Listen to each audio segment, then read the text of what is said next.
मैं বলি যে আমার ছবি আঁকার যে স্বপ্নটা না ওটা আমার পারিবারিক সূত্রে পাওয়া। আমার মা অত্যন্ত বড় কবি ছিলেন এবং মা অত্যন্ত ভালো ছবি আঁকতেন এবং দুর্দান্ত আলপনা দিতেন। দুর্দান্ত আলপনা, আলপনা যাকে বলে নকশা নয় কিন্তু আলপনা। আর আমার পাশের বাড়িতে আমি যেখানে বড় হয়েছি জোড়াসাঁকোরে আবাসনে, সিআইটি আবাসনে, সেখানে আমার পাশের বাড়ি ছিলেন আমার সুনীল কাকা। তিনি ছিলেন প্রফেশনাল আর্টিস্ট। তার বাড়িতে গেলেই বুঝলি রেপসিড তেলের গন্ধ, লিনসিড তেলের গন্ধ, ছবি আঁকা দেখা, ছবি আঁকা তৈরি হওয়া, মেকিং অফ পেন্টিংস, সেগুলো আমি ছোটো থেকেই দেখতাম। আমার কেমন যেন মনে হতো আমি ছবি আঁকতে পারতাম, এরকম নয়, ভালোবাসা ছিল। কিন্তু আমি কখনো ভাবিনি যে এরকম আর্টিস্ট হয়ে যাবো। যখন আমি হায়ার সেকেন্ডারি পরীক্ষা দিয়ে বেরিয়েছি তখন আমার মাকে বললাম, মা আমি যদি আর্ট কলেজে ভর্তি হবো। না না, একদম নয়, ছবি আঁকতে গেলে অনেক অনেক লম্বা রেসের ঘোড়া হতে হবে। তুই আগে একটা ব্রেড অ্যান্ড বাটারের ব্যবস্থা কর, তারপরে যদি হট লিভস ইন ইউ যদি করিস।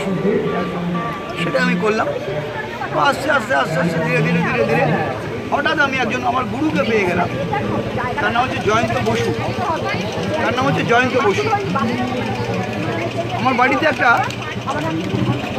শ্বেতপাথরের গাই বাছুর ছিল, তার কানটা ভাঙা, গায়ের কানটা ভাঙা। সেই গায়ের কানটা করতে গিয়ে আমার গুরুর সঙ্গে আমার দেখা। ওই কানটাতে যেমন মাথা আছে, আমার গরু থেকে আমি গুরু পেয়ে গেলাম।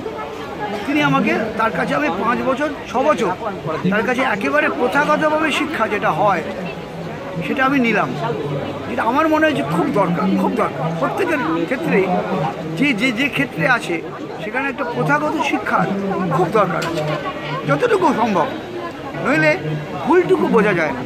আমি যে ভুল করছি সে প্রথাগত শিক্ষা ছাড়া সেই ভুলটা বোঝা যায় না। আমি শিখলাম। শেখার পরে আমার একটা চলা শুরু হলো। এই চলতে চলতে চলতে চলতে চলতে চলতে অনেকের সঙ্গে আমার দেখা হলো।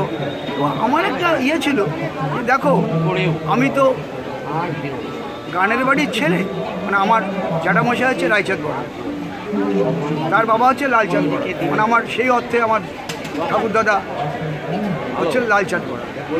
তো তারা যখন গানের বাড়ির মানুষ, আমার মা কবিতার মানুষ, তাহলে নিশ্চয়ই ছবিটা আমার দ্বারা হবে, তো সেই ভরসাতে আমার ছবিতে নেমে পড়া। এবং আমার চাকরি করতে করতেই আমি ছবিটাকে নিয়ে যথেষ্ট পরিশ্রম করা আমি করতে লাগলাম। এবং একটা আমার খুব মনে পড়ে যে মীরা মুখার্জি তার একটা বইয়ে লিখেছিলেন যে প্রত্যেক আর্টিস্টের একটা ডায়েরি থাকা উচিত। সে প্রত্যেক দিন সেখানে স্কেচ করে যাবে, একেবারে স্টাডির মতো সে স্কেচ করে যাবে, মানে এটা লেসেন্স।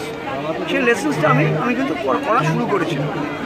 এখন আমার খাতার সংখ্যা 300-এরও অধিক লাইভ স্কেচ।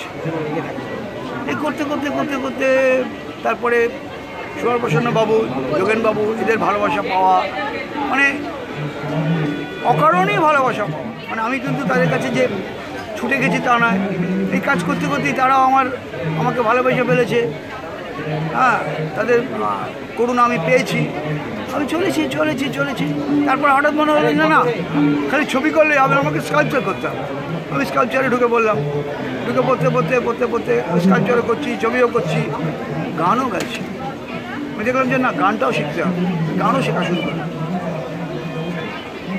রবীন্দ্রনাথকে পড়া শুরু করলাম, কেন আমার বাড়ি জোড়াসাঁকো। আমি আর রবীন্দ্রনাথ গায়ে বন্ধু। সে অর্থে যদি বলো, খুব মজা করে বলছি, একেবারে গায়ে বন্ধু। আমার বাড়ি আর জোড়াসাঁকোর বাড়ি মাঝখানে একটা খালি রাস্তা। অতএব আমি রবীন্দ্রনাথকে যখন নিয়ে চর্চা শুরু করলাম, তখন আমি দেখলাম যে এই মানুষটাকে আমি যতভাবে বুঝতে চাই ঠিক ততভাবেই বুঝতে পারি। তার কারণ হচ্ছে তার সঙ্গে আমার দূরত্ব প্রায় শূন্য, আমাদের ভৌগোলিক দূরত্ব প্রায় শূন্য। তো সেই জন্য যেমন একটা গান তোমাকে আমি বলি, 1888-তে মায়ের খেলাতে তিনি একটা গান লিখলেন, যেও না সেই গানটাই 1938-এ, মানে 50 বছর বাদে তিনি আবার লিখলেন সেই গানটির কথা এবং সুর এমনভাবে পাল্টিয়ে গেল যেটা একদম অন্যরকম। এই যে তার 50 বছর জীবনে একজন আর্টিস্টের চলা, একজন সুরকার, গীতিকার, কবির চলা, সেটা সেই চলার সঙ্গে যেন আমার চলাটাও যেন কোথাও যেন আমি একটা দেখতে পেলাম যে এরকমই তো হয়। আমি যখন 50 বছর আগে বা 30 বছর আগে যে ছবি আঁকতাম, এখন তো ছবি পাল্টিয়ে গেছে, অনেক অনেক নিরাভরণ হয়েছে, অলঙ্কারহীন হয়েছে।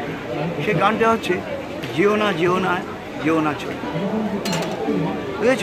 তো এইভাবে আমার চলাটা, আমি চলছি, দেখছি, গান গাইছি, কবিতা লিখছি, কবিতাও লিখছি।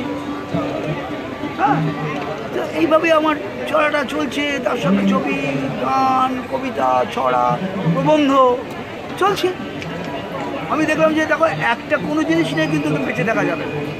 যদি কোনো একটা আর্টকে সম্পূর্ণ করতে হয়, তাহলে তার মধ্যে গান, কবিতা, ছবি, স্কাল্পচার, নাটক, জীবন, জীবন মানে আমিও যা, আমার ছবিও তা। তুমি আমাকে যেরকম দেখছো, আমার ছবি সেরকম। এর মধ্যে কোনো রকম গোঁজামিল নেই ভাই, গোঁজামিল দেওয়ার আমার দরকারই নেই, কারণ আমার জীবনটা পুরোটাই ছবি। সেই বলছি যে রবীন্দ্রনাথ যখন লিখছেন, তব চঞ্চল লীলা হতে রেখো না বাহিরে, যেও না যেও না যেও না চলে। মানে এই যে আর্টিস্টিক যে জগৎ, সেই যে স্বপ্নচারিণী, তার যে চঞ্চল লীলা, সেখান থেকে আমাকে তুমি দূরে রেখো না, দূরে রেখো না। আমাকে এর মধ্যে তুমি অ্যাকোমোডেট করে নাও, তবেই আমার সম্পূর্ণতা হবে, নইলে হবে না। এইটাই আমার বলা, এই পুরোটা নিয়ে আমার চল। আপনার নামটা বলুন। আমার নাম প্রবাল চাঁদ বড়াল। ভুলবশত ওটা প্রবাল চন্দ্র বড়াল হয়ে গেছে, কিন্তু আসলে আমি প্রবাল চাঁদ বড়াল। মানে তুমি যদি সেভাবে বলো, প্রেমচাঁদ বড়াল, লালচাঁদ বড়াল, রায়চাঁদ বড়াল, আমার বাবা নিমাই চাঁদ বড়াল, আমি প্রবাল চাঁদ বড়াল। আচ্ছা, ভবিষ্যতে আপনার তো এখন অনেক এক্সপিরিয়েন্স হয়ে গেছে, বলো। রবীন্দ্রনাথ ঠাকুরের মতো 50 বছর এক্সপিরিয়েন্স হয়েছে। হ্যাঁ, আমার 69, কিন্তু আমি বলি 16। আর ঠিক আছে, সেটা ঠিক আছে। গান, কবিতা সব মিলিয়ে একটা কম্প্যাক্ট ব্যাপার এসে গেছে। নিশ্চয়ই রিয়েলাইজেশনের লেভেলটা অনেক উঁচুতে চলে গেছে। এবার বলুন, এখন শিল্প সৃষ্টি নতুন কি করছেন? দেখো, শিল্প সৃষ্টি নতুন কিছু করা যায় না। তুমি যদি নতুন না হও, তুমি যদি ক্ষণে ক্ষণে নিজেকে নতুন না করো, তোমার ছবি নতুন হবে। তুমি নিজেকে নতুন করতে হবে। মাথায় কি আইডিয়া আছে ভবিষ্যতে কি করবেন? কোনো আইডিয়া নেই, পথ চলাটাই আনন্দ।